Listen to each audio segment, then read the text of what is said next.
আল্লামা যখন ইন্তেকাল করলেন, আমি তখন মালয়েশিয়া থেকে যুক্তরাষ্ট্রে একটা কনফারেন্সে যোগ দিতে যাচ্ছি, কাতার এয়ারলাইন্সে। মালয়েশিয়া থেকে দোহাতে নামলাম। দোহায় যখন আমার ট্রানজিট, তখন শুনতে পেলাম যে আল্লামা বিদায় নিয়েছেন। সোশ্যাল মিডিয়ায় শুনে বিশ্বাস করতে পারলাম না। মুহূর্তের মধ্যেই মাসুদ সাইদি ভাইকে মেসেজ করলাম, উনি কোনো উত্তর দিতে পারলেন না। মাসুদ ভাইয়ের সাথে যখন কোলাকুলি করি, আমাদের শামীম ভাইয়ের সাথে যখন কোলাকুলি করি, মনে হচ্ছে আল্লামা সাইদির ঘ্রাণ পাই। শরীরটা লিটারালি কাঁপছিল, নিজেকে মানাতে পারছিলাম না, বিশ্বাস করতে পারছিলাম না যে আসলে আল্লামা বিদায় নিয়েছেন।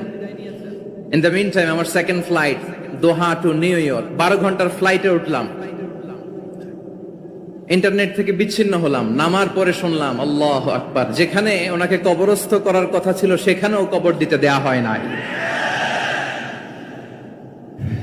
ছবিগুলো দেখতে লাগলাম, হাসি মাখা মুখ, হাসি মাখা নিথর দেহটা, মরণে হাসিবে তুমি কাঁদিবে ভুবন।